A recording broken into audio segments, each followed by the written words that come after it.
بسم اللہ الرحمن الرحیم۔ السلام علیکم۔ کہانی ہب آفیشیل میں خوش آمدید۔ آج پھر دوستوں میں آپ کے لیے ایک بہت ہی اچھی اور سچی کہانی لے کر آئی ہوں۔ نئے آنے والے دوستوں سے گزارش ہے کہ وہ میرا چینل کو سبسکرائب کریں اور بیل آئیکن کو پریس کریں۔ تو چلیں بڑھتے ہیں کہانی کی جانب۔ آج زاویار کی بارات تھی۔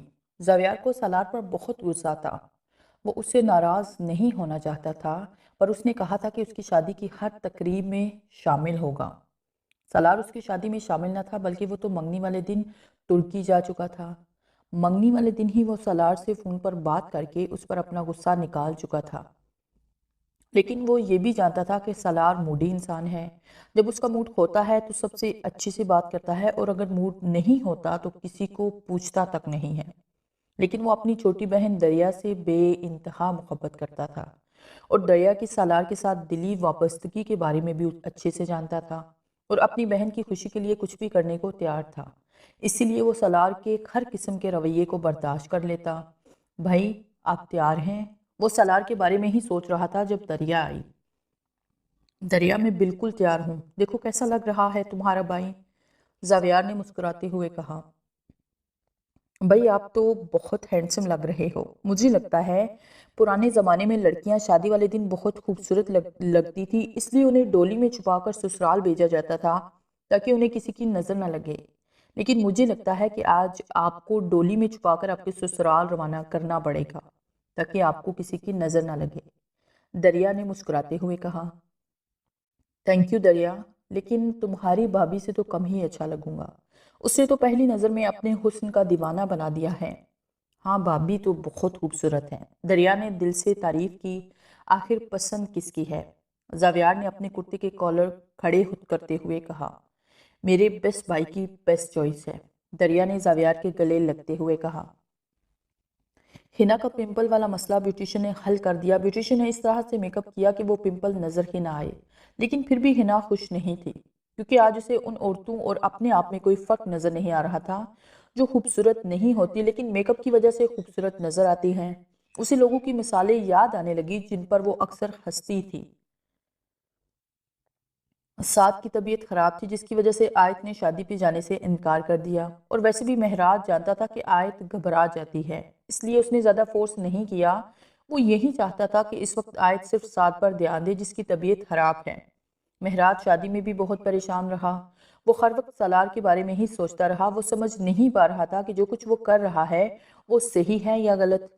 اپنے چاچو سے کیا ہوا وعدہ نبھائے، سالار سے دوستی۔ جب آیت کو پانے کا ہر رستہ بند ہو گیا تھا تب سالار نے اس کی مدد کی تھی۔ تب سالار اس کے ساتھ کھڑا اپنی دوستی نبھا رہا تھا، اور مہراج کی شادی میں سب سے بڑا ہاتھ سالار کا تھا۔ جب جب مہراج آیت کی یادوں میں بکھرتا، سالار نے اسے سہارا دیا تھا۔ کل سیرت کا نکاح تھا اور مہراج نے سوچ لیا تھا کہ وہ سالار سے کچھ نہیں چھپائے گا۔ یہی سوچتے ہوئے اس نے فون نکالا اور سالار کو فون کرنے لگا۔ اسے زاویار کے کمرے میں لایا گیا۔ آج اس کمرے کو بہت خوبصورتی سے ڈیکوریٹ بھی کیا گیا تھا۔ ہر چیز کی خوبصورتی دیکھتے ہوئے پتہ نہیں کیوں ہنا کو اپنی خوبصورتی کم لگی۔ کتنے ہی لوگوں نے میری تعریف کی، لیکن یہ سب جھوٹ ہے، میں بالکل خوبصورت نہیں ہوں۔ میرے فیس پہ کتنا بڑا پمپل ہے۔ یہ ہنا کی زندگی کا پہلا پمپل تھا، پتہ نہیں یہ کبھی جائے گا بھی یا نہیں۔ ہنا اپنے پمپل کا رونا رو رہی تھی جب دروازے پر دستک ہوئی۔ اتنے ہیوی میک اپ کی وجہ سے ہنا کی گردن پہلے جھکی ہوئی تھی، اسے آتے دیکھ کر اور جھک گئی۔ زاویار نے بڑی محبت سے ہنا کو سلام کرتے ہوئے اس کے برابر آ بیٹھا اور چاہت سے اس کا ہاتھ تھامتے ہوئے بولا، پتہ ہے میں نے جب سے تمہیں دیکھا ہے مجھے تم سے پیار ہو گیا، دنیا کی سب سے خوبصورت لڑکی ہو تم۔ میری نظر میں اس دنیا کی سب سے خوبصورتی تم پہ آ کے ختم ہو جاتی ہے۔ ہنا کا سر اور جھک گیا، اس کا دل کر رہا تھا کہ وہ پھوٹ پھوٹ کر روئے، کیونکہ اسے زاویار کی یہ تعریف جھوٹی لگ رہی تھی۔ ہنا نے زاویار کے ہاتھ سے اپنا ہاتھ چھڑایا۔ مجھے آپ سے کچھ کہنا ہے۔ زہے نصیب، زوبر کہیں، کیا کہنا چاہتی ہیں آپ؟ زاویار نے پھر سے اس کا ہاتھ تھام لیا۔ میں آپ کو دھوکے میں نہیں رکھنا چاہتی، میں آپ کو کچھ بتانا چاہتی ہوں۔ ہنا کی بات پر زاویار کو جیسے کرنٹ لگا۔ کیسا دھوکا؟ اس نے ایک ہی سیکنڈ میں ہنا کا ہاتھ چھوڑ دیا۔ ہنا بیڈ سے اٹھ گئی۔ کہاں جا رہی ہو تم؟ زاویار نے اسے اٹھتے دیکھا تو اسے پوچھا۔ میں ابھی آئی، یہ کہہ کر وہ واش روم میں چلی گئی۔ نہ جانے کیوں زاویار کو دریا کے اندیشے سچے لگنے لگے۔ اگر اس کی شادی زبردستی کی ہوئی تو وہ اس شادی سے خوش نہ ہو۔ کتنے اندیشے زاویار کے ذہن میں گھومنے لگے۔ زاویار کو اس پر شدید غصہ آنے لگا۔ اگر ہنا شادی سے خوش نہیں تھی تو یہ بتا سکتی تھی۔ میں کون سا اس سے زبردستی شادی کر لیتا؟ میں پہلے اس کی خواہش کا احترام کرتا۔ زاویار کو رہ رہ کر ہنا پہ غصہ آ رہا تھا۔ تقریباً 5 منٹ کے بعد وہ منہ دھو کر واش روم سے باہر آئی اور کسی مجرم کی طرح سر جھکا کے اس کے سامنے کھڑی ہو گئی۔ زاویار حیرانگی سے اس کی طرف دیکھ رہا تھا، کیونکہ زاویار کے ذہن میں ابھی تک وہ لفظ دھوکہ گردش کر رہا تھا جو ہنا تھوڑی دیر پہلے استعمال کر کے واش روم میں گئی تھی۔ تم اس طرح سے کیوں کھڑی ہو؟ کچھ بولتی کیوں نہیں تم؟ کون سی بات بتانا چاہتی ہو؟ کون سا دھوکہ دے رہی ہو تم مجھے؟ زاویار نے کبھی نہیں سوچا تھا کہ اس کی زندگی کی سب سے بڑی خواہش شادی کی پہلی رات اس طرح سے بات کرے گی۔ یہ دھوکہ ہی تو ہے۔ ہنا دھیرے سے منمنائی اور اپنے چہرے کی طرف اشارہ کیا۔ میں بالکل بھی خوبصورت نہیں ہوں، دیکھیں میرے چہرے پر کتنا بڑا پمپل ہے، اس نے معصومیت سے کہا، جس پر زاویار کا منہ کھلے کا کھلا رہ گیا۔ میں آپ کو دھوکہ نہیں دے سکتی۔ آپ کو لگتا ہے کہ میں خوبصورت ہوں اس لیے آپ نے مجھ سے شادی کی، لیکن میں بالکل بھی خوبصورت نہیں ہوں۔ میری ساری خوبصورتی پمپل کھا گیا۔ آج رات اب میری بہت ساری تعریفیں کریں گے، لیکن جب صبح اٹھیں گے تب کہیں گے رات کو تو کوئی اور لڑکی تھی، ابھی یہ کوئی اور آ گئی ہے۔ پھر آپ کہیں گے کہ میں نے آپ کو دھوکہ دیا، لیکن میں آپ کو دھوکہ نہیں دینا چاہتی۔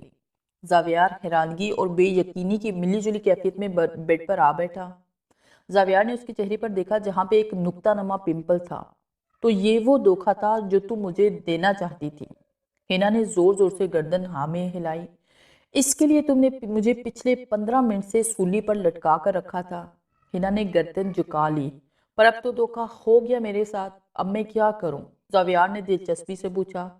دوسری شادی کر لیں، وہ بھی مجھ سے زیادہ حسین لڑکی سے، ہنا نے اس کی پریشانی دور کرتے ہوئے کہا، جس پر زاویار نے زوردار قہقہا لگایا۔ میری جان، اس دنیا میں میری نظروں میں تم سے زیادہ حسین اور کوئی نہیں ہے، اور یہ پمپل تمہارے حسن کو بالکل نہیں بگاڑ سکتا۔ اور ایسا کیا 20 پمپل بھی نکل آئے تب بھی تمہیں دنیا کی سب سے خوبصورت لڑکی کہوں گا۔ زاویار نے اس کا چہرہ اپنے ہاتھوں میں لیتے ہوئے کہا، 20؟ جبکہ ہنا کی سوئی 20 پہ اٹک گئی۔ نہیں، میرا وہ مطلب نہیں تھا، تمہیں کیوں پمپلز نکلے یہ بھی چلا جائے گا کچھ دن میں۔ زاویار کو اس کی روتی شکل دیکھ کر اندازہ ہو چکا تھا کہ وہ اپنی سکن کے معاملے میں کافی ٹچی ہے۔ ہنا نے شرماتے ہوئے اس کے سینے میں اپنا منہ چھپایا اور یہ حسین رات آہستہ آہستہ اپنے منزل کی طرف رواں ہوئی۔ بی بی کچھ کھا لو، آپ نے کل سے کچھ نہیں کھایا، اس طرح سے بھوکے رہ کر تو ہم بیمار پڑ جاؤ گی۔ اچھا ہے، مر جاؤں گی، جان چھوٹے گی تمہارے شاہ سائیں سے۔ مجھے کچھ نہیں کھانا، آپ پلیز کھانا یہاں سے لے جائیں۔ نہ بی بی جی، کچھ کھا لیں، آپ کمزور جان کب تک بھوکی بیٹھی رہیں گی؟ جب تک تمہارے شاہ سائیں سے میری جان نہیں چھوٹ جاتی تب تک۔ شاہ کو پتہ چل چکا تھا کہ وہ کل سے کچھ نہیں کھا رہی، اس لیے وہ اس کے کمرے میں آیا اور دروازے پر کھڑا اس کی ساری باتیں سن چکا تھا۔ وہ کمرے میں داخل ہوا تو وہ عورت اٹھ کھڑی ہو گئی، جبکہ اس نے منہ پھیر لیا۔ تم جاؤ یہاں سے، شاہ عورت کی طرف اشارہ کرتے ہوئے کہا۔ عورت کمرے سے باہر نکل گئی۔ ہاں تو کیا کہہ رہی تم؟ مجھ سے جان چھڑوانا چاہتی ہو؟ نہیں چھڑا پاؤ گی، کبھی بھی نہیں۔ اسی لیے یہ نخرے بند کرو اور چپ چاپ کھانا کھاؤ، شاہ نے سخت لہجے میں کہا۔ مجھے کچھ نہیں کھانا، پلیز آپ یہاں سے چلے جائیں، وہ دھیمی آواز میں منمنائی جو شاہ نے سن لی۔ ٹھیک ہے میری جان، اگر تم نے کھانا نہیں کھانا تو میں تمہارے ساتھ زبردستی نہیں کروں گا، لیکن جب تک تم کھانا نہیں کھاؤ گی اس حویلی کے کسی نوکر کو کھانے کا ایک بھی لقمہ نہیں دیا جائے گا۔ وہ بے بسی سے شاہ کو دیکھنے لگی۔ یہ انسان کس حد تک گر سکتا ہے؟ مجھے پتا ہے تمہیں میرے بار بار کہنے سے کوئی فرق نہیں پڑے گا، ہاں، لیکن اس حویلی کے نوکر بھوکے مر جائیں گے، اس بات سے تو فرق پڑے گا نا۔ بچارے غریبوں نے کل سے ایک نوالا تک نہیں کھایا۔ بھوکی رہ کر نہ صرف تمہاری جان چھوٹے گی بلکہ اس حویلی سے اور بھی بہت ساری لاشیں اٹھیں گی۔ ہاں، کیا نام ہے قمر؟ اس کا بیٹا چھوٹا 7 سال کا ہے، کل سے بھوکا بیٹھا ہے بیچارہ۔ تمہیں کیا، تم نے تو بس اپنی جان چھڑانی ہے۔ شاہ نے اس کی آنکھوں میں آنکھیں ڈالتے ہوئے کہا، آپ پلیز ان سب کو کھانا دے دیجئے، میں کھانا کھاؤں گی۔ ہاں میری جان، کیوں نہیں؟ پہلے تم کھانا کھاؤ، جتنا تم کھاؤ گی اسی حساب سے ان کو بھی دیا جائے گا۔ میرا مطلب ہے اگر تم 1-2 نوالے لوگی تو اسی حساب سے ہر ایک کو 1-2 نوالے دے دیے جائیں گے، لیکن اگر تم پیٹ بھر کر کھانا کھاؤ گی تو اسی حساب سے اس کر کے سارے لوگوں کو پیٹ بھر کر کھانا دیا جائے گا۔ شاہ واقعی ہی ایک سخت دل، بے رحم اور بے حس شخص ثابت ہوا تھا۔ سالار کو سب کچھ پتا چل چکا تھا۔ مہراج نے اسے فون پر سیرت کے بارے میں بتا دیا تھا۔ سالار غصے سے آگ بگولا ہو رہا تھا۔ اس کے ماں باپ اس کے ساتھ ایسا کیسے کر سکتے ہیں؟ خیر، ماں تو پھر سوتیلی تھی، باپ تو اس کا اپنا تھا، اس کا سگا تھا۔ اتنی آسانی سے وہ اس کی خوشیوں کا جنازہ نکال رہا تھا، اور وہ بھی اسے ایک خبر تک نہ ہونے دی۔ آج شام 4 بجے سیرت کا نکاح تھا، لیکن اس نکاح کی خبر سنتے ہی سالار 12 بجے کی فلائٹ سے پاکستان واپس آ چکا تھا۔ سالار، مجھے لگتا ہے کہ ہمیں سیرت کے بھائی سے اس بارے میں بات کرنی چاہیے۔ ہم ایک بار پھر سیرت کا ہاتھ مانگنے جاتے ہیں۔ مہراج کو سالار کا غصہ دیکھ کر کچھ سمجھ نہیں آ رہا تھا۔ وہ میری ہے مہراج، اور شاہ اپنی چیزیں کسی سے نہیں مانگتا۔ سالار غصے سے دھارا۔ آخر کہنا کیا چاہتے ہو تم؟ مہراج نے کہا۔ نہیں، اب میرے کہنے کو کچھ باقی نہیں رہا، اور نہ ہی تمہارے سننے کو مہراج۔ اب تجھے وہ کرنا ہوگا جو میں نے تیرے لیے کیا تھا۔ لیکن سالار، اس سب میں عائد کی مرضی شامل تھی، لیکن سیرت اس بارے میں کچھ نہیں جانتی۔ وہ جانتی ہے، میں اسے بتا چکا ہوں کہ میں اسے جانتا ہوں، یہاں تک کہ اس کے ہاتھ میں میرے نام کی انگوٹھی بھی ہے۔ وہ میری ہے، میں اسے کسی اور کا نہیں ہونے دے سکتا۔ تو یہ بتا کہ تو میرا ساتھ دے گا یا نہیں؟ سالار نے غصے سے کہا، جس کا جواب دینے کے بجائے مہراج نظریں نیچے کر لی، جس کا مطلب سالار فوراً سمجھ چکا تھا۔ تجھ پر اپنا احسان نہیں جتاؤں گا، مگر تیرے راستے بدلنے سے تکلیف ہوئی۔ یہ کہہ کر سالار مہراج کے گھر سے باہر نکل گیا۔ گھر جانے کی بجائے اس نے اپنے وفادار نوکر اور بچپن کے دوست کو فون کیا۔ السلام علیکم سائیں، آپ کو آج میری یاد کیسے آ گئی؟ مزمل نے ہمیشہ کی طرح ادب سے کہا۔ صرف یاد نہیں، تمہاری ضرورت بھی ہے۔ شہر آ جاؤ، سالار نے کہا۔ جی سائیں، میں ابھی شہر کے لیے نکلتا ہوں۔ مزمل نے ہمیشہ کی طرح شاہ کے حکم کی تکمیل کی۔ اسے مہراج پر بہت یقین تھا، وہ کبھی بھی اس کا ساتھ نہیں چھوڑے گا۔ سالار نے ہر برے وقت میں مہراج کا ساتھ دیا تھا، اور وہ مہراج سے بھی ایسی ہی امید رکھتا تھا، مگر اس کے لیے مہراج کا یہی احسان کافی تھا کہ اس نے سیرت کے نکاح سے پہلے اسے باخبر کر دیا۔ حاشر آج بہت خوش تھا۔ نکاح کے سارے انتظامات اس نے خود اپنی نگرانی میں کروائے تھے۔ وہ کسی کام میں ہی لگا تھا کہ منت اس کے سر پر آ کھڑی ہو گئی۔ بنی سوری منت آج بہت خوبصورت لگ رہی تھی۔ بس میں یہ سارا کام ختم کروا کے آ رہا ہوں، اس کی خوبصورت سراپے پر نظر ڈال کر مسکراتے ہوئے جواب دیا۔ یہ سب کچھ ہوتا رہے گا حاشر، پہلے آپ چلیے تیار ہو جائیں، ابھی حارث اور اس کے والدین آ رہے ہوں گے۔ تم ٹھیک کہہ رہی ہو، میں تیار ہو کر آتا ہوں۔ آج حاشر منت کی ہر بات مان رہا تھا۔ آج تو حاشر کی ہر بات ہی نرالی تھی۔ پہلے میں ایک بار سیرت کو دیکھ کے آتا ہوں، اس نے مسکراتے ہوئے کہا۔ شاید بہن کو دلہن بنے دیکھنے کی خواہش اس کے دل میں تھی۔ کمرے میں دستک دے کر وہ کمرے کے اندر آیا تو سیرت شیشے کے سامنے کھڑی تھی، اور ہنا اس کا دوپٹہ سیٹ کر رہی تھی۔ اسے آتے دیکھ کر سیرت مسکرائی۔ کیسی لگ رہی ہوں میں بھائی؟ سیرت نے اس کی طرف دیکھتے ہوئے پوچھا۔ بہت خوبصورت، حاشر نے باری آواز میں جواب دیا۔ نہ جانے کیوں سیرت کو لگا کہ حاشر آنسو چھپانے کی کوشش کر رہا ہے۔ سیرت بنا کچھ بولے حاشر کے سینے سے آ لگی۔ حاشر نے بھی اپنے سینے سے لگایا اسے۔ پلیز پلیز پلیز، اب اس وقت نہ ایموشنل سین مت سٹارٹ کیجیے گا، کیونکہ میں نہیں چاہتی کہ آپ لوگوں کے اس سین میں 20,000 کا میک اپ ضائع ہو جائے۔ ہینا کی بات پہ حاشر اور سیرت دونوں مسکرا کے الگ ہوئے۔ خوش سیرت؟ حاشر نے یہ سوال نہ جانے کل سے کتنی بار کہا تھا۔ بہت، سیرت نے ہر بار یہی جواب دیا۔ سیرت، اگر نکاح سے ایک سیکنڈ بھی تیرے ذہن میں یہ خیال آیا کہ حارث تجھے خوش نہیں رکھ سکتا تو مجھے بتائے گی، تیرا بھائی تب بھی تیری مرضی کے خلاف فیصلہ نہیں سنائے گا۔ نہیں بھائی، میں بہت خوش ہوں، آپ میری بالکل فکر نہ کریں، سیرت نے کہا۔ آپ یہ کیا ماسی بن کے گھوم رہے ہو؟ سیرت نے کپڑوں کی طرف دیکھتے ہوئے کہا۔ اس نے ٹروزر کے اوپر لمبا سا کرتا پہن رکھا تھا۔ بھائی، یہ آپ نے کیا نیا فیشن بنا رکھا ہے؟ ہنا نے بات میں حصہ لیا۔ لگتا ہے ابھی تک آپ کی نظر منت بھابی پر نہیں پڑی۔ ہاں، منت بھابی کتنی پیاری لگ رہی ہیں۔ بھائی، آپ نے انہیں دیکھا؟ سیرت نے خوش ہو کر کہا۔ حاشر کے ذہن میں منت کا حسین سراپا آیا۔ آج وہ واقعی ہی غضب ڈال رہی تھی۔ اور بھائی، آج آپ ان کے ساتھ اس طرح سے کھڑے بالکل اچھے نہیں لگیں گے، بالکل کام والی ماسی لگ رہے ہیں۔ ہنا نے دل کھول کر تعریف کی۔ حاشر مسکراتا ہوا کمرے سے نکلا اور اپنے کمرے میں تیار ہونے کے لیے چلا گیا۔ جلدی سے میری اچھی اچھی کچھ تصویریں بناؤ، سیرت نے اپنے آپ کو شیشے میں دیکھتے ہوئے ہنا سے کہا۔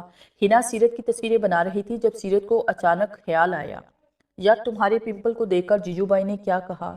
سیرت کی بات سن کر ہنا شرمائی۔ وہ کہتے ہیں کہ پمپل سے کچھ نہیں ہوتا، بندہ دل سے خوبصورت ہونا چاہیے، اور ان کی نظر میں دنیا کی سب سے خوبصورت لڑکی ہوں۔ ہنا کے انداز میں زاویار کا بخشا غرور تھا۔ اس کا مطلب اگر تمہارا پمپل کبھی نہ جائے تو ان کو کوئی فرق نہیں پڑے گا؟ سیرت نے حیرت سے پوچھا۔ زاویار کو کوئی فرق نہیں پڑتا، مگر یہ پمپل ضرور جائے گا، ہنا نے بے ساختہ کہا۔ ہاں ہاں ضرور جائے گا، پہلے یہ تو بتاؤ کہ جیجو بھائی آئیں گے میرے نکاح پر یا نہیں؟ انہوں نے کہا تھا کہ وہ نکاح سے پہلے پہنچ جائیں گے، اب تک تو باہر ابھی آگ بھی گئے ہوں گے، ہنا نے مسکراتے ہوئے کہا۔ اچھا یہ بتانا کہ کل جیجو بھائی نے تجھے منہ دکھائی میں کیا دیا؟ کب سے بتا تو رہی ہوں۔ ہنا کا ہاتھ بار بار گردن پہ کیوں جا رہا تھا؟ پہلے تو سیرت سمجھی ہی نہیں۔ کتنی پیاری چین ہے، خود منہ سے نہیں بتا سکتی تھی؟ سیرت نے غصے سے گھورا۔ یار مجھے شرم آ رہی تھی نا، ہنا نے شرماتے ہوئے کہا۔ مجھے پتا تھا جیجو بھائی تجھ سے بہت پیار کریں گے، کالج میں بھی لگتا تھا کہ کچھ گڑبڑ ضرور ہے۔ مجھے تو پتا ہی نہیں تھا کہ تیری شادی ان کے ساتھ ہوگی، اگر پتا ہوتا تو میں تیرے بارے میں بھی سب کچھ بتا دیتی۔ سیرت اپنی باتوں میں یہ بھول چکی تھی کہ آج کی دلہن سیرت ہے۔ اچھا کیا تم نے نہیں بتایا، اب مجھے جانے کی اور بھی زیادہ کوشش کریں گے۔ ہنا کی شرمیلی مسکراہٹ سے سیرت اس کی خوشی کا اندازہ بآسانی لگا سکتی تھی۔ ہنا سیرت تیار ہو گئی تو پلیز تھوڑی سی مدد کرا دو میری، منت نے کمرے کے دروازے پر کھڑے ہوتے ہوئے کہا۔ جی بھابی یہ تیار ہو گئی ہے۔ بھابی میں کیا یہاں اکیلی کمرے میں بیٹھی رہوں گی؟ سیرت نے منہ بنایا۔ ہاں میں نے کہا تھا کہ پوری پاکستان میں صرف ایک لڑکی دوست بناؤ، منت اسی کے انداز میں بولی۔ پلیز اسے مت لے کے جائے نا، سیرت نے ہنا کا ہاتھ تھامتے ہوئے کہا۔ سیرت 5 منٹ میں باہر نکاح شروع ہونے والا ہے، بہت سارے کام ہیں، تھوڑی دیر میں مرد حضرات کے ساتھ مولوی صاحب کمرے میں آئیں گے، اس لیے مجھے ہنا کی مدد کی ضرورت ہے۔ اب تم اس کا ہاتھ چھوڑو، منت نے ہنا کا ہاتھ پکڑا اور اپنے ساتھ باہر لے کے جانے لگے۔ پتہ نہیں مجھے اتنا ڈر کیوں لگ رہا ہے آج، سیرت نے دل ہی دل میں سوچا۔ سیرت اپنے کمرے میں بیٹھی تھی، باہر شور مچا ہوا تھا، چھوٹے چھوٹے بچے اس کے کمرے تک آتے، دلہن دے کر واپس بھاگ جاتے۔ کیسی دلہن ہوں میں جو اپنے کمرے میں بالکل اکیلی ہوں، سیرت دل ہی دل میں سوچ رہی تھی۔ پھر اچانک باہر خاموشی چھا گئی، اور کسی کی نہیں بس مولوی صاحب کی آواز آ رہی تھی۔ شاید نکاح شروع ہو چکا تھا۔ آج میں ساری زندگی کے لیے کسی کے نام لکھتی جاؤں گی، یہی سوچتے ہوئے اسے پیچھے سے اچانک کسی چیز کی آواز آئی، جیسے اس کے کمرے کی کھڑکی سے کوئی اندر آیا ہو۔ اس نے مڑ کر دیکھا، اس سے پہلے کہ وہ کچھ سمجھتی کسی نے اس کے منہ پر رومال رکھا اور اپنے ہوش سے بیگانہ ہو گئی۔ بے ہوش ہونے سے پہلے اگر اسے کچھ یاد تھا تو بس یہ کہ کوئی اسے اپنی باہوں میں اٹھا کر اسی کھڑکی سے باہر لے گیا ہے۔ سالار شاہ جیت چکا تھا ہمیشہ کی طرح، وہ جس چیز کو چاہتا اسے حاصل کر لیتا۔ آج بھی یہی ہوا تھا، آج وہ اپنی زندگی کی سب سے بڑی خواہش کو حاصل کر لایا تھا۔ ہوش خاص سے بیگانہ وجود اب تک اس کی باہوں میں تھا۔ تقریب شروع ہوتے ہی سب لوگ نکاح کی طرف متوجہ ہو گئے۔ سالار کی نظر ایک ایک لمحے پر تھی۔ سالار نے سب سوچ کر رکھا تھا کہ اب وہ کیا کرنے والا ہے۔ وہ سیرت کو بے ہوش نہیں کرنا چاہتا تھا، بلکہ اسے اپنی محبت کا اظہار کر کے لانا چاہتا تھا، لیکن وہ جانتا تھا کہ سیرت اس وقت یہ نہیں چاہے گی، اسی لیے اس نے اظہار محبت بات پر رکھ دیا۔ اس سب کے دوران سالار اگر کچھ نہیں بولا تھا تو وہ تھی سیرت کی کالی چادر جو اس کے بیڈ پر پڑی تھی، اور یہی وہ چادر تھی جس میں سالار نے پہلی بار سیرت کو دیکھا تھا۔ خیر سارا سے تو اسے ویسے بھی کوئی محبت نہ تھی، لیکن اس کے باپ نے بھی اس کو دھوکہ دیا تھا، اس لیے اب سالار کی نظروں میں اس کے باپ کو اس کی خوشی میں شامل ہونے کا کوئی حق نہ تھا۔ لیکن وہ دوست جس سے وہ اپنی زندگی کی ہر خوشی شیئر کرتا تھا، ساتھ تو اس نے بھی نہ دیا تھا اس کا۔ جو بھی ہو سالار اس سے ناراض نہیں تھا، اس لیے فون نکالا اور اسے فون کرنے لگا۔ مہراج نے جب سالار کی طرف سے آنے والی کال کو دیکھا تو پریشان ہو گیا۔ اب تک تو سیرت کا نکاح ہو چکا ہوگا تو سالار بہت زیادہ پریشان ہوگا، یہی سوچتے ہوئے اس نے کال اٹینڈ کی۔ ہیلو سالار، تو ٹھیک ہے نا؟ فون اٹھاتے ہی مہراج نے بے یقینی سے پوچھا، جس پر سالار نے زوردار کہا لگایا۔ مجھے کیا ہوگا جگر، میں تو بالکل ٹھیک ہوں۔ سالار بہت خوش لگ رہا تھا۔ مہراج کو کچھ عجیب لگا۔ سالار تو ٹھیک تو ہے نا؟ اس نے پھر سے پوچھا۔ جس کی زندگی کی سب سے بڑی خواہش پوری ہو جائے مہراج شاہ، وہ خوش ہی ہوتا ہے۔ سالار کے خوشی سے دہتے انداز پر مہراج کو کچھ گڑبڑ لگی۔ سالار تو نے کیا کیا ہے؟ مہراج نے غصے سے پوچھا۔ یعنی کہ میرے جگر کو پتا ہے کہ میں نے کچھ کر دیا ہے۔ سالار کی آواز میں اب بھی خوشی مہک رہی تھی۔ سالار تو نے سیرت کے ساتھ کچھ گڑبڑ تو نہیں کی؟ مہراج نے اس کی بات کو نظر انداز کرتے ہوئے غصے سے پوچھا۔ گڑبڑ سے کیا مراد ہے تیری؟ سالار مہراج کی بات کو سمجھتے ہوئے غصے سے بولا۔ سالار وہ معصوم ہے، بے قصور ہے، چھوڑ دے اسے۔ مہراج کو زندگی میں پہلی بار سالار پر اتنا غصہ آ رہا تھا۔ کوئی چانس نہیں ہے جگر اس کو چھوڑنے کا، یہ تو میری زندگی ہے، ہمیشہ میرے ساتھ رہے گی۔ اس نے سیرت کے بے ہوش وجود کی طرف دیکھتے ہوئے مسکرا کر کہا، سالار رات سے حویلی پہنچا تھا، اسے حویلی کے باہر دیکھتے ہی سارے نوکر الرٹ ہو گئے۔ اس نے احتیاط سے سیرت کو اٹھایا اور حویلی کے اندر لے کر جانے لگا۔ سیرت کو اٹھا کر اپنے کمرے میں لے کر آیا تھا، اسے بیڈ پر احتیاط سے لٹایا، پھر اس کے چہرے کو دیکھنے لگا۔ نہ جانے کیوں سالار کا دل نہیں چاہا کہ وہ اس کے چہرے سے اپنی نظریں ہٹائیں۔ تم صرف میری ہو، صرف میری، شاہ تمہیں کبھی خود سے دور نہیں جانے دے گا۔ اس نے بے اختیار اس کے ہاتھ کو چوما۔ تمہیں پتا ہے میں تمہیں بہت پیار دوں گا، اب شاہ کو کچھ نہیں چاہیے، وہ جو چاہتا تھا اسے مل گیا۔ تمہیں پتا ہے میری جان، آج تک میں نے جو چاہا مجھے ملا، لیکن اب مجھے کچھ نہیں چاہیے کیونکہ تم مل گئی ہو۔ شاہ زندگی کی ہر خوشی تم سے شروع کرے گا، تم پہ ہی ختم کر دے گا۔ شاہ تمہیں اتنا چاہے گا کہ تم سب کو بلا دو گی، صرف شاہ یاد رہے گا، صرف اس کو چاہو گی۔ سالار نے اپنے سینے پر ہاتھ رکھتے ہوئے دیوانہ وار کہا، میری ہو تم، صرف میری۔ سالار نے بے اختیار اس کے ماتھے کو چومنا چاہا، پھر رکا، نہیں اب تو نکاح کے بعد ہی تمہارے پاس آؤں گا۔ تب پروین کمرے کے اندر آئی۔ جی سائیں، آپ نے بلایا؟ دیکھو مجھے ایک ضروری کام کے لیے شہر جانا ہے، تب تک تم بی بی کا خیال رکھنا۔ صاحب جی یہ بی بی کون ہے؟ پروین نے نظریں گاڑے سیرت کے وجود کی طرف دیکھا۔ شاہ کو ناگوار گزرا، خبردار جو آنکھ اٹھا کر اس کی طرف دیکھا۔ نظر لگانے کا ارادہ ہے کیا؟ شاہ غصے سے دھارا۔ نہ شاہی پہلے کبھی کسی لڑکی کو یہاں آپ نہیں لے کر آئے، اس لیے پوچھا۔ یہ میری جان ہے، اس کا خیال رکھنا، اگر اس کو اتنی سی بھی تکلیف پہنچی تو میں تمہیں زمین میں گاڑ دوں گا، اس کا بہت خیال رکھنا، میں کل تک اس کے کپڑے جوتے اور باقی سامان لے آؤں گا۔ نہ جانے کیوں شاہ کو سیرت کا سرخ جوڑا کسی کانڈ کی طرح چبھ رہا تھا، اسی لیے وہ اس کو دیکھنے تک سے گریز کر رہا تھا، کیونکہ حارث کے نام سے سجی لڑکی صرف شاہ کی ہے۔ شاہ مسکراتا ہوا کمرے سے باہر نکل آیا۔ ہائے ہائے، شکل تو کتنی معصوم لگتی تھی، اور کرتوت دیکھو اس کے، ایک عورت نے ہاتھ ملتے ہوئے کہا۔ کیا بتاؤں بہن، مجھے تو لڑکے پہ ترس آ رہا ہے، بیچارہ کتنی مشکل سے بہنیں پالی تھی بیچارے نے۔ دونوں بہنیں بھاگ گئی اپنے عاشقوں کے ساتھ۔ دوسری عورت پہلی عورت کے کان میں خاصا اونچا بولی۔ پہلی عورت نے منہ بناتے ہوئے کہا، بہن کیا بتاؤں، 2 بہنیں تھی بیچارے کی، دونوں بھاگ گئی، وہ بھی نکاح والے دن۔ ہائے بیچارہ بھائی، دیکھو کسی کے سامنے سر اٹھانے کے قابل نہیں رہا، تماشا لگ گیا ہے اس کا۔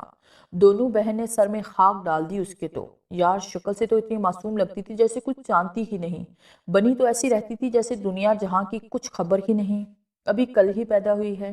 شکر ہے میں اپنی بیٹی کو شادی میں نہیں لائی، ورنہ کیا سیکھتی میری معصوم بچی، عورت نے بڑے سٹائل میں کہا۔ کون جانے کیا کیا بول کر چلا گیا، حاشر نے سر نہیں اٹھایا۔ سب لوگ اپنے اپنے گھر جا چکے تھے، رات کے 12 بج رہے تھے، 4 بجے سے شروع ہوا طوفان رک چکا تھا۔ حاشر کچھ نہ بولا، وہ چپ تھا۔ حاشر نہ رویا نہ کچھ کہا، بس بت بن کر بیٹھا رہا۔ کیوں روتا وہ؟ کون سا اس کے ساتھ یہ سب کچھ پہلی بار ہوا تھا؟ کون سا اس کا اعتبار پہلی بار ٹوٹا تھا؟ کون سا یہ دھوکہ پہلی بار ہوا تھا؟ کون سی یہ رات پہلی بار آئی تھی؟ کون سا یہ طوفان پہلی بار آ کے گزرا تھا؟ 3 سال پہلے بھی تو ایک ایسی ہی رات تھی، ایسے ہی طوفان آیا تھا، ایسے ہی اس کا اعتبار ٹوٹا تھا، ایسے ہی کسی نے اسے پہلے بھی دھوکہ دیا تھا۔ غیر تو وہ بھی نہ تھی، اس کی اپنی تھی، اس کے دل کی دھڑکن تھی، اس کی بہن تھی، جس کی ہر خواہش پوری کرنا وہ اپنا پہلا فرض سمجھتا تھا۔ حاشر اس کی ایک خواہش پوری کرنے کے لیے ساری رات جا کر کام کرتا۔ بھیا سب کے پاس لیپ ٹاپ ہے، صرف میرے پاس نہیں، کتنا اداس ہو کر اس نے کہا تھا، اور حاشر اسی رات اپنا خون بیچ کر اس کے لیے لیپ ٹاپ لے کر آیا تھا۔ اس دن آیت کی چہرے کی ہنسی دے کر وہ اپنا درد بھول گیا تھا۔ آیت اور سیرت کی ایک مسکراہٹ میں حاشر کی جان تھی۔ منت نہ جانے کتنی ہی دیر سے دور بیٹھی حاشر کو دیکھ رہی تھی۔ اسے ڈر تھا کہ آج بھی حاشر ٹوٹے گا جیسے 3 سال پہلے ٹوٹا تھا۔ منت کو ہمیشہ لگتا تھا کہ اس سب میں شاید آیت کی کوئی غلطی نہ ہو، وہ لڑکا ہی شاید بہلا پھسلا کر اپنے ساتھ لے گیا ہو، لیکن آج سیرت کی اس حرکت پر اس کو آیت غلط لگی تھی۔ اگر آیت اتنی ہمت نہ کرتی تو شاید سیرت میں بھی اتنی ہمت کبھی نہ آتی۔ حاشر نے آیت کی شادی سے پہلے اس سے اس کی مرضی نہیں جانی تھی، لیکن سیرت سے تو اس نے 1000 بار پوچھا تھا کہ وہ یہ شادی کرنا چاہتی ہے کہ نہیں۔ ہر بار سیرت نے کہا تھا کہ اس سے اس کے بھائی کے فیصلے پر بھروسہ ہے۔ اور پھر آج سیرت نے حاشر کا بھروسہ توڑ دیا، بلکہ سیرت نے آج حاشر کو ہی توڑ دیا۔ منت ہمت جمع کر کے اٹھی اور حاشر کے پاس آ کر بیٹھ گئی۔ حاشر نے بے ساختہ اس کے کندھے پر اپنا سر رکھ دیا۔ اس وقت حاشر کو بھی سہارے کی ضرورت تھی۔ تم نے دیکھا نا ان دونوں نے کیا کیا؟ کیا میرے ساتھ؟ حاشر کا لہجہ بکھرا ہوا تھا۔ منت کی آنکھوں سے آنسو بہنے لگے۔ منت، میں نے کیا بگاڑا تھا ان دونوں کا؟ میں نے ان کی ہر خواہش پوری کرنے کی کوشش کی جو مجھ سے بن پڑا میں نے کیا۔ اپنی اولاد کے پیار میں اپنی بہنوں کو اگنور نہ کر دوں، اس لیے میں بچہ تک دنیا میں نہیں لایا۔ اور انہوں نے کیا کیا میرے ساتھ؟ وہ آیت 4.5 سال کی تھی اور سیرت صرف 6 مہینے کی تھی جب ماما بابا کا ایکسیڈنٹ ہوا۔ میں نے کبھی ان دونوں کو ماں باپ کی کمی محسوس نہیں ہونے دی۔ ان دونوں نے کیا کیا؟ حاشر کی آنکھوں سے آنسو گرا جو اس نے فوراً صاف کر دیا۔ اس کے بعد حاشر رکا نہیں، گاڑی کی چابی اٹھا کر گھر سے باہر نکلنے لگا۔ حاشر کہاں جا رہے ہیں؟ منت نے پوچھا۔ منت، میں نے تمہیں اپنی بہنوں کی وجہ سے بہت اگنور کیا ہے۔ دعا کرو اگر میں زندہ واپس آ گیا تو صرف تمہارے لیے آؤں گا۔ یہ کہہ کر گھر سے باہر نکل گیا۔ لیکن حاشر کی بات سن کر منت کے قدموں سے زمین نکل چکی تھی۔ حاشر پلیز مت جائیں، وہ رونے لگی۔ پلیز مجھے چھوڑ کے نہ جائیں۔ وہ دروازے سے باہر نکلی۔ جب تک وہ باہر نکلتی تب تک حاشر کی گاڑی نظروں سے اوجھل ہو گئی۔ وہ لوگ جب سے واپس آئے تھے ہنا خاموش بیٹھی تھی۔ سیرت کے گھر سے بھاگنے والی بات پر یقین تو زاویار کو بھی نہ تھا۔ معصوم سی لڑکی اس طرح سے اچانک اپنے گھر سے کیسے بھاگ سکتی ہے؟ ہنا، سیرت نے تمہیں اس بارے میں کچھ بتایا تھا؟ زاویار نے آخرکار اس بارے میں بات کی۔ زاویار، آپ کو لگتا ہے کہ سیرت ایسا کر سکتی ہے؟ ہنا نے بے یقینی سے کہا۔ نہیں میری جان، مجھے نہیں لگتا۔ وہ لڑکی جو کالج میں کسی لڑکے سے بات تک نہیں کرتی اس طرح سے کسی کے ساتھ نہیں بھاگ سکتی۔ زاویار نے ہنا کی یقین دلانے کی کوشش کی۔ میری سیرت ایسی نہیں ہے، اس کے ساتھ ضرور کچھ غلط ہوا ہے۔ ہنا بے اختیار رونے لگی۔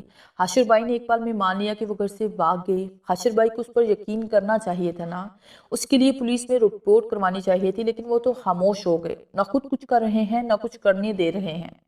ہنا سیرت کے لیے بہت پریشان تھی، جس کی وجہ سے زاویار بھی پریشان ہو گیا۔